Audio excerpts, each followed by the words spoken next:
bago maputo lang linya, let's bring in our special guest from PAOK, the Presidential Anti-Organized Crime Commission. Si Director Gilbert Cruz. Sir, magandang hapon and thank you for joining us again. Magandang hapon uli. Good afternoon. Yusek Sa mga nakikinig po at nanonood ng programa natin, magandang hapon po sa inyong lahat. Yes, sir. So, well, we join you in do we say celebrating? No naman, no. We join you in your expectation of the return of dapat celebration pag nadagdagan na sila ng pondo at staff. Yun. Nadagdagan na ba kayo ng pondo at staff, Yusek? I-request po sana namin, sir, this coming, ito pong budget hearing po. Sinabi ko na po sa mga kaibigan po natin na at least madagdagan lang po yung funding and tao po, kailangan po namin yung tao. Dapat. Gusto niyo bang sumama ako sa hearing? Naksama na. Yung mga ganyan hearing talaga. Para ma-reject po, ma-reject. Wag lang kayo sasabay kay Vice President. Talaga. Sir, before we move forward to Alice Go and her return here, do we already have any clear idea doon sa paano sila nakalabas? I don't know if this is something you know, but I'm sure that you've also done your investigation. Kasi ang claim, di ba, ni Sheila Go and ni Cassandra Leong, sumakay sila ng bangka, lumabas sila ng bansa. Speedboat, oo. Yung bangka, baka mahirapan. Yeah. Pero there are people who are saying na parang, ganun ba, yun ba talagang gagawin nilang rota? Wouldn't they have... Yung banat ni Presidente ay may mga Bureau of Immigration officials na involved. Kung ganun ang ruta nila, walang Bureau of Immigration officials na involved doon. Kung sa isang resort, tapos lumabas sila through the back door or wherever. Pero yung statement kasi ni Presidente ay... Parang particular may immigration officials na involved. So, may possibility kaya na dumaan sila dun sa usual legal routes na merong nag-escort sa kanila na immigration officials. Malapastillas. Yeah. Actually, kasama po sa iniimbestigahan yan. Very naman po si SOJ sa pagsasabi po na talagang meron po silang suspecha na talaga pong may mga tumulong sa pagtakas po ni dating Mayor Alice Go. At pero bagamat iniimbestigahan na po ng NBI yon, hindi pa rin po kami tumitigil sa pag-iimbestiga naman po doon sa sinasabi nating backdoor exit na ginawa nila, no. Kasi isa rin ho sa importanteng bagay na isipin natin na marami po tayong mga ports, legal at illegal ports na nagkalat po dito sa buong Pilipinas.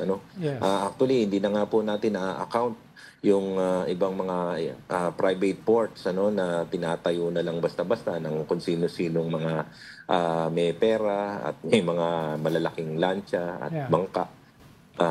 Yun kalat ho sa buong Pilipinas yan. Kaya, Opo, tama po. Yeah. Pero Yusek, hindi naman namin didiinan yung ganong klaseng possibility kung hindi nagsalita yung pinakamataas na opisyal ng gobyerno, ang presidente mismo. Ibig sabihin, kung nagsalita siya ng ganon, may batayan siya dahil mapapahiya siya kung hindi totoo yon. So yun yung aming issue na bakit sinabi ng presidente yon? Habang yung lahat sinasabi ay sumakay ng lancha, sumakay ng speedboat, etc.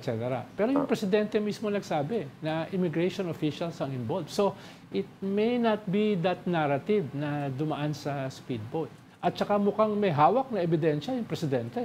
Dahil mahirap magsalita yung presidente kung wala siyang batayan. Opo, tama po yun. Yun nga ho. Kaya ang pinag-aaralan na lang kasi namin, sir, ang tinitignan lang naman namin dito, sir, hindi lang po yung exit ni ni dating Mayor Alice Go, but yung mga ibang kasamahan niya po.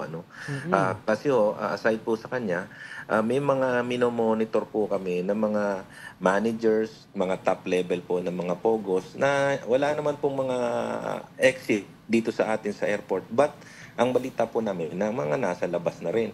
So, yun ho ang dahilan kung bakit tama po yung sinabi po ni Presidente na siguro nga po meron nga pong tao o may ebidensya po na nagsasabing talagang pinalusot po siya ng mga kasama po natin sa gobyerno. But sa amin naman po sa PAOK po, gusto po namin alamin talaga yung iba naman po na mga kasamahan niya kung paano naman po tumakas. Yeah.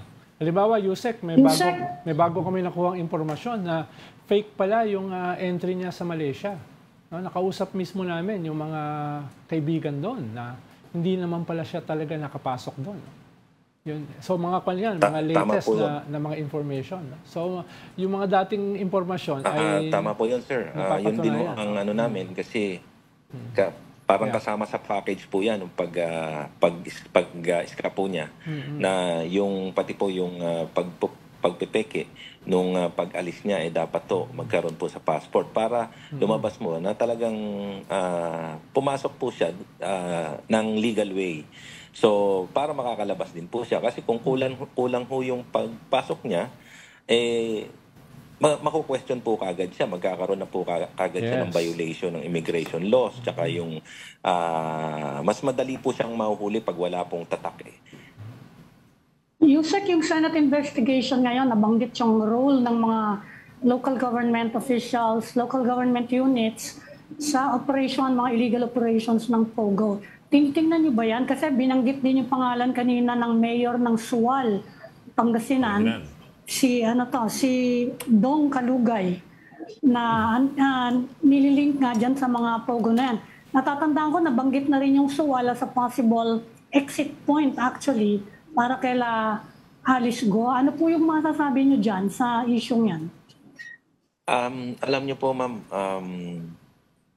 iniimbestigahan po natin yan, especially po yung sa Suwal. Dahil may mga business interest din po dyan yung dating Mayor Alice Go. Actually, may mga parang fish cages siya dyan na marami din po. At may mga lupa rin po siya dyan. So, tinitingnan po natin yan, ano po talaga yung mga connection niya sa Suwal. At yung port, actually dyan sa Suwal, ma'am, tinitingnan namin kung yan ho ay nakarehistro. Kasi yun ho ang nakita namin dito, ma'am, mga sirs. Marami po tayong ports na nakalista po sa listahan natin sa PPA, yung minomonitor po ng maritime. Pero mas marami po yung port natin sa Pilipinas as of now na hindi po nakarehistro. Ito po ay parang tinayo na lang ng may mga sariling beach houses, may mga sariling may beach po sila, may mga beach front po sila, tapos kontrolado po nila yung lugar dahil they may be powerful in the area or they may be connected sa politics. So nakakapagtayo po sila ng mga ports na maliliit na pwedeng pong gamitin minsan sa human trafficking, pwedeng gamitin din po yan sa drug trafficking, So, smuggling. So, yun ho ang nakakatakot, dahil very porous nga ho, pwedeng itong lugar natin, puro tubig po tayo eh. So, yun ho ang isang problema na nakikita namin. Sino ba yung in charge sa ganyan? Local government, no? Yes, ma'am. Yes, ma'am. Local government, and dapat ipaparehistro po nila yan, whether maliit po yan o malaki sa Philippine Ports Authority po natin. Authority. Para po. Ang problema kasi, napatunayan na sa ating kasaysayan na maraming mga local officials yung involved din sa criminal activities.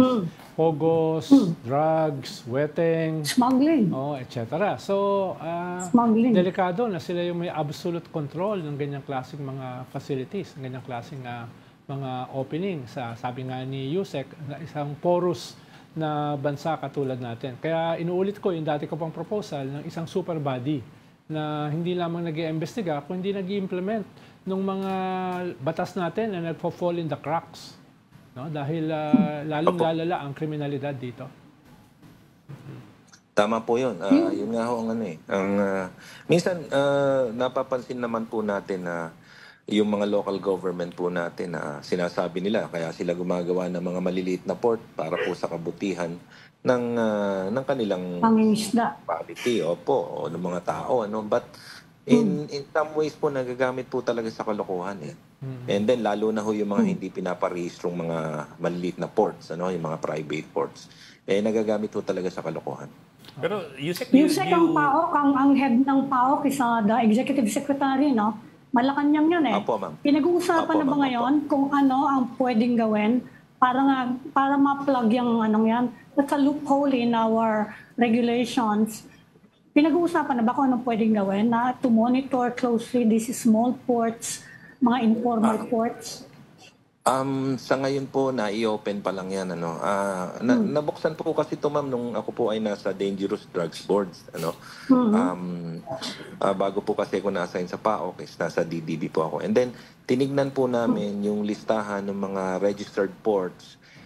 Tapos doon sa actual na mga ports dito po sa atin, napakalayo po ang numero. So, with that, sabi ko, nung nasa DB ako, mag-propose tayo na magkaroon ng accounting of ports. Yun nga ho ang tawag doon na let's do accounting of ports and then bilangin natin kung sino may-ari. So we can pinpoint kung halimbawa lumusot ho, like halimbawa po yung nahuling Shabu sa Quezon. Sino-sino ba yung mga may ports diyan sa Quezon? Sa investigasyon po natin, marami mga beaches doon, may mga ports. So sino ba pananagutin natin doon? Pero Yusek, do you even need a port to bring in or out contraband pag hindi naman ganun kalaki yung volume? Kasi di ba in the end you can do it naman with a speedboat to meet a bigger boat offshore. In which case the entire coastline becomes a potential problem. Nung nag-organize nga ako ng mga magsasaka sa Infanta at sa Baler, ang ginagawa ng mga drug lords, iniiwan na lang sa dagat eh. Tapos babatakin na lang yan, papuntang lupa. So, maraming paraan niya mga yan. Tama po. Opo, tama po yan. Marami pong paraan para makapagpasok po ng mga illegal na bagay dito po sa atin. Kagaya ng sinabi natin, puro tubig kasi yung paligid natin. Kaya pwedeng hilahin, pwedeng gumamit na maliliit na bangka. Di ba? Pwedeng mga maninisid lang kung talaga ilulubog nila. Yusek, may isa pa nga hindi pa maklaro, no? Kasi merong nagsasabi na tuloy pa rin yung operations ng illegal POGOs. Sabi naman ng PAGCOR, hindi totoo. Ano po yung report ng PAOK doon? Sa totoo lang, ma'am, marami pa pong nag-ooperate ng mga illegal na POGO. Hindi naman ho kasi, yung iba naman ho talagang medyo malasado gumalaw eh. So, pasensya na ako sa word, medyo, although may sinabi na po si Presidente, kaya lang hindi ko lang alam kung talagang inihintay nila yung last month nung expiration nung sinabi ni Presidente, which is sa katapusan po nitong taon na to, o talagang lang ho talaga sila gagalaw. Kasi katunayan po, nung August 31, may nahuli po kami POGO dito sa Lapu-Lapu City. And ito po ay upon a request na hiningi po sa amin ng Indonesian Embassy regarding sa 80 Indonesians na reportedly being held against their will. Kinuha po yung mga passports nila, ayaw ko silang pauwiin at yung sweldo na pinangako sa kanila hindi ko natutupad. So, ang nangyari ho, nirescue namin yon, and out of yung 8 na hinahanap nila, nakuha po namin yung 6. And bukod po doon, nakita namin na since it's a POGO hub talaga, nakakuha kami ng 168 foreign nationals working there in 3 separate scam farms operation. So malaki po yung compound eh. Ito po ay about 2.5 hectares na parang Singapore-inspired. Kasi meron silang Merlion eh, na nagbubuga rin ng tubig. Ganun ho. So, ang ganda po. Tapos, out of that 168, 16 foreign nationals po and 1 Filipino yung na-charge po namin for qualified trafficking. And yung 168 na po na yun, kahapon po, pinadala na po namin dito. Nandito na po sa Manila para po dito na nila harapin yung immigration violation nila and they will be subject for deportation sa mga darating na araw. So, ito po, dahil lang po sa request po ng ng embassy po ng Indonesia na i-rescue po namin. So, nagulat na lang kami na POGO pala yung lugar na yun. Po. Yusek, kapag ganyan, kailangan ba ng working papers ng mga foreigner? Kasi within ASEAN, wala tayong visa eh. Pwede silang pumasok dito, whether as tourist or whatever. Pero kapag ganyan magtatrabaho sa POGO, kailangan ba nila ng working papers? Sa normally po kailangan talaga meron po silang working visa. Ang sabi po nila, they entered here as tourists. So tourist visa po sila, and then hindi na po sila pinag-apply ng working visa dahil kinukuha na po yung yung passport nila eh. Para ho, siyempre pag wala ka pong passport, kontrolado ka na nila, hindi ba? Na pwede na sila mag-impose sa inyo kung ano yung gusto nilang paggawa.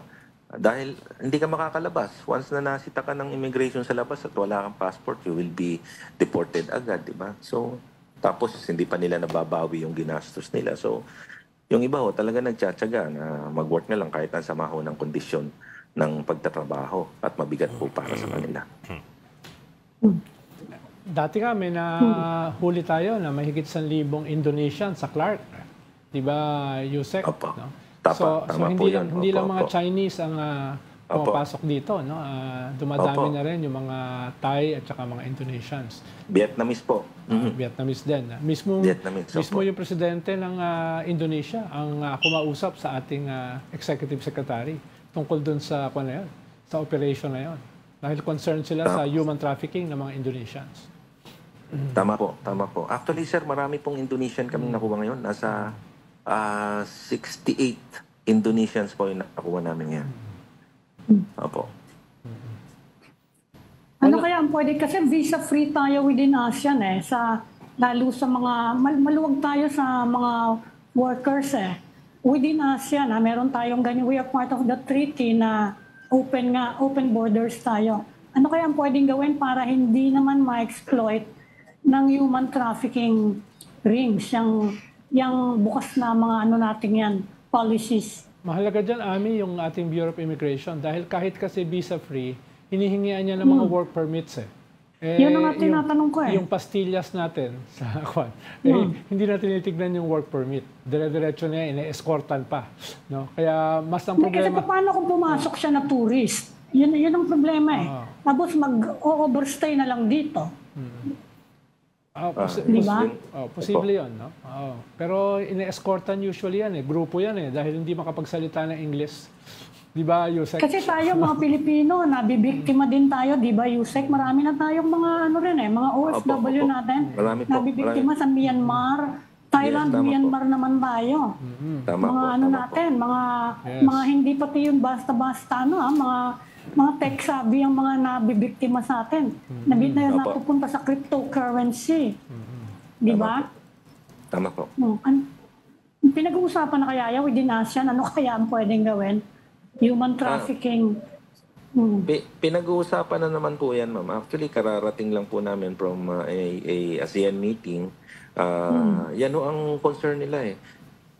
Yung human trafficking eh. And maganda naman po yung nagiging usapan, yung paghihigpit po.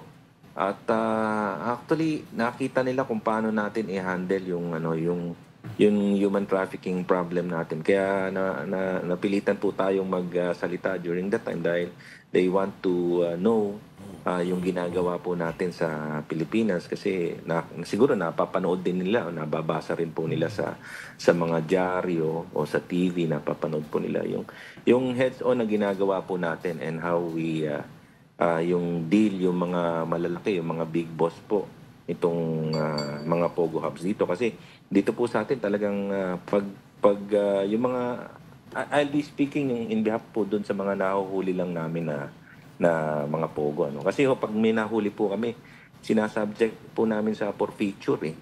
So, pati mga sasakyan, sinasama po namin sa mga criminal forfeiture. So, dahil ginagamit po sa criminal activity. So, medyo nasasaktan po sila. Tapos, yung mga boss po na didemanda ng qualified trafficking, which is non-bailable. Tapos, yung money laundering po, na didemanda sila. So, nasasaktan po sila. Kaya pina-explain po kung paano natin ginagawa yon. So natuwa naman po ako kahit paano ho parang na-appreciate po nila yung effort natin dito sa Pilipinas pagdating sa human trafficking. So Yusek, ang human trafficking is non-bailable, no? Dati nabanggit ng PAOK na meron silang kakasuhan na ex-human rights lawyer at saka ex-presidential spokesperson. May timeline na ba yon kung kailan kakasuhan yon? Meron na po. Meron na po. Hintayin na lang po natin. Ano? Marami pong kaso. Actually, si Mayor Alice Go, ang dami na pong kasong hinaharap sa amin. Ano? Yung mga na-file na po namin kaso sa kanya is qualified trafficking in person, yung non-bailable po, money laundering, tax evasion, meron pa pong yung misrepresentation niya sa yung violation po ng Omnibus Election Code. Dahil hindi ho ba, nagpakilala siyang Pilipino, hindi naman po siya Pilipino. Tapos yung petition niya pa po for co-warranto. Tapos yung cancellation niya pa po ng birth certificate niya. Marami pong kaso at marami po tayong kinakasuhan. Opo. Yung mga abogado ba, may liability ba yan? Kung sakasakaling ganyan, yung kliyente mo nakatakas, nag-involve sa illegal, may liability ba mga abogado sa ganyan? Kung tinulungan mo yung iyong kliyente. Yes. Opo. Yes. Hindi po ako abogado, pero pag nag-uusap-usap po yung mga abogado, sabi nila may liability raw po yung yung abogado. Pag alam mong tumakas na pala yung kliyente mo, and yet pinagtakpan mo pa. Yes. Opo. So tinitingnan din tong anggulong to ng PAO. DOJ po ang tumitingin dyan, ma'am. DOJ ang tumitingin. Opo. Okay. Yusek? Okay. Yusek, cambio naman ako. Magmula nung nag-announce yung Pangulo nung kanyang zona ng policy na ban na yung Pogo sa beginning the end of the year, meron ba kayo napansin as to the kind of activities ng mga illegal Pogos? As far as your intel is concerned, siyempre may intel naman kayo dyan eh. Did they start lying low? Did they reduce operations? Yung mga ganun? Was there anything noticeable as far as their activities are concerned? Ayon sa monitoring po namin, marami na pong nag-stop din, ano? Nag-stop? Opo. Marami na rin pong umaalis. Lalo na po yung mga lutang. Ibig sabihin, yung mga obviously kitang-kita mo from the outside na Pogo yan. Medyo nagbawas-bawas po sila at siguro inati-hati nila. Kung dati isang building sila, ngayon pa isa-isang floors na lang ang nirerentahan nila. Medyo pinapaliit nila. But obviously, sir, makikita pa rin naman ito nung mga gustong mag-operate, tsaka ng mga local government officials. Obvious naman po yon. Hindi naman po kagaya ng wedding ito na ang lastillas sa ballpen nakatago sa bulsa. Ito po, hindi ka naman makakapag-operate ng Pogo o illegal Pogo kung wala kang internet, wala kang computer, tapos yung ilaw mo bukas paggabi. Hindi po pwedeng itago ito Saka kung wala kang torture chamber. Yes. Ang ilaw mo sa tapos yung magagaran sa sakyan, obvious naman po. Opo. Pero sir, wala bang danger na na yung mga kasi yung sasabi niyo yung mga lutang that's the way you put it Pero yung mga mas sophisticated na at mga mas malalaking illegal na Pogos, wouldn't they take more measured and careful steps to bury their operations further underground? Kasi noong July pa in-announce to Opo. Tingin ko medyo mahirapan lang ng konti, pero kung kukunin pwede naman po. Marami rong paraan pero makukuha po sa experience ko po hindi talaga nila pwedeng itago Malalaman at malalaman natin. Kahit maliit lang po ito, kahit maliit lang. Parang nung mga 70s, 80s, parang yung mga shows po diyan sa Quezon City, malalaman mo na kagad, may nag-show doon. Ay, mga singit. Apo, yung mga ganun. Parang ganun na lang po yan. Malalaman mo, kaya lang, kung ito tolerate po, talagang wala ho nakikita. Kahit papano, uuslim pa ako. Lalo na kung mga foreign national yung gagamitin. Opo. Yusek, na-trace na ba kung saan nakuha yung libo-libo yata yung mga SIM card na yan na ginagamit sa mga cyber scam?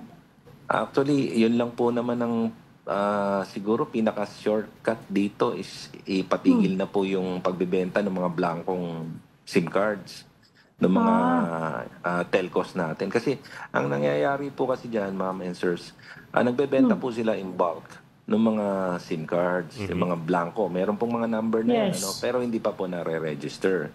And then, ibebenta nila sa dealer yan na hindi naman nila nililista. Hindi naman nililista ng dealer isa-isa kung kanino nila binenta yung SIM cards. Di ba? So, siyempre, pag ako bumili ng 10 SIM card, tapos gagawa ako ng iba-ibang pangalan, iba-ibang mukha ilalagay ko ron, meron na po akong pre-registered SIM card. Kung gusto ko po kayong iskamin, o gusto ko po kayong ibudol, gagamitin ko po yung 10 SIM cards ko na yun para ibudol ko kayo, tapos itatapon ko, tapos bibili na naman po ako ng mga blankong SIM cards. Ganun po ang sistema doon. Meron pong grupo na binabayaran na wala po silang ibang gagawin kundi mag-register ng mga blankong SIM cards, lalagyan nila ng mga fake identities, fake address, fake pictures. Tapos, yun ho ang gagamitin ng mga magpupugo o yung mga scammers. Kaya ho, kung yun ho ay matitigil, yung pagbibenta po ng mga bulk na SIM cards na yun, tingin ko 70% o 80% ng problema natin sa scamming, pipigil na po. Pero di ba, Yusek, yun yung purpose ng ating SIM card law last year para mapigilan yan. So, ang nangyayari ngayon, it is falling in the cracks. Pero yung cracks ay malalaki. Kaya, kaya ganyan kalaki yung violation, no? So, yun nga po Opo. Nakakapagparehisto pa din sa Sir Ronald Opo. Pero Sec, to Ronald's point kasi ang sinasabi, what you were describing kanina na blankong SIM card, I think ito yung mga binibentang SIM card na ikaw yung magre-register mismo. Pero yes, hindi mo ba yun ang proseso talaga ngayon ng pagbili ng SIM card? You buy an unregistered and then you register it yourself and that's the only time it's activated? Opo. So you're saying that shouldn't be the case? Yun ang loophole Kung malalagyan na po natin ng name, yung pagkabili mo sa mga telcos, tapos nandun na kagad na ilagay na yung name kung kanino niya ibinenta, tingin ko meron na po tayong iimbestigahan. Unlike kung opo. Sec, you're saying hanggat maaari walang self-registration ng SIM cards? Hindi po, may self-registration pero dapat yung resibo kung saan mo binili, kasama po doon sa picture na isasubmit mo. Halimbawa, binili ko po ito sa dealer ng isang telcos, di ba? Nandun po yung pangalan ko, tapos kaparehas nung ID na isasubmit ko, at least safe na po tayo ron, may imbestigahan na po tayo. Nangyayari po kasi ngayon, yung sa mga iniimbestigahan namin, fake yung pangalan, fake yung address, pati po yung pictures fake na rin. So, blank wall na kagad yung investigation. So, yun ang nangyayari talaga ngayon. Okay, I'm trying to figure out how to nakakabili ng hindi ko maintindihan pagbili, ang gusto nyo mangyari, pagbili, register na kagad yung kung sino man yung bibili, ganun ba yun? Opo, dapat po ganun. At least kung meron na ho siyang halimbawa, yung 1, 2, 3, 4, 5, 6 na SIM card number, binenta kay Gilbert Cruz ng Telcos. Yung sa registration, dapat yun din po, yung sa 1, 2, 3, 4, 5, 6, 7 na number na yun, Gilbert Cruz pa rin yung lalagay niya sa registration. Kasama po yung resibo niya nung pagkakabili niya sa telcos. Kasi nangyayari ang yung mga telcos po, magbebenta sila ng maramihan sa mga dealer po. Bulk po. Tapos, yung dealer po, sila magbebenta sa mga consumer. Di ba? Kung yung isang consumer bibili siya ng 10, bibili ng 20 yung isa, tapos gagamit po sila ng mga fake names, fake addresses. Hindi na po natin makontrol yun. Parang register at the point of sale. I-eliminate ba yung middleman? Gusto nyo diretso na sa telco? Sa akin, mas maganda diretso. Tapos, sa telco? Kung makontrol na nila yun, kasi malaking bagay na yun. Ayun nangyayari kasi, ang hirap Pag pumunta ka nga dyan, kahit pumunta ka sa Green Hills, pag-ibilang ka ng 10 SIM cards dyan. I-eliminate yung middleman. Dapat ganun. Dapat diretso na. Okay. Okay. So, hindi ka na pwede bumili ng maramihan. Yung mga security features po, dagdagan na lang nila. So, si Tito Ronald, hindi na pwede bumili ng maramihan, gano'n. Ayan. Hindi baka sabihin ng telco, wala sila. Sa bagay, malalaking kumpanya yung mga yan Maglalagay sila ng mga tao na magbebenta niyan. Individually. Kaya malaki ang pressure sa telco na tumulong dyan. No? At the same time, dapat i-threaten din sila ng gobyerno. Kung hindi sila tutulong, dapat merong mga sanctions din sa kanila. Pero ang sinasabi naman ng telco, nahihirapan daw sila dahil yung database natin for the national ID hindi pa kumpleto. Hindi ko pa nakuha Kaya yung ID ko. nahihirapan din silang mag-verify ng identity kasi sila sisisihan, di ba? Kapag may nakapagpeke ng identity, may nag-register dyan ng baboon, sabihin, bakit ni-register na itong Chongo? Yun ang sinasabi nila, nahihirapan silang mag-authenticate naman. Opo. Yan ang problema natin. Yung ma'am, yung security features po yan, ma'am. Pwede naman pong baguhin kasi hindi naman po maikakaila nung sinubukan po yan, talagang nakakapagpasok pa rin po ng mga pictures. Even nga yung sinabi niyo, yung monkey picture pumasok po. Uy, baka mambalahibo lang talaga yung mga Pilipino. Okay. Okay, maraming salamat. Sir, maraming salamat, sir. Presidential Anti-Organized Crime Commission Executive Director Gilbert Cruz, sir. Maraming salamat for joining. Thank you po. Maraming salamat, Yusek. Thank you po.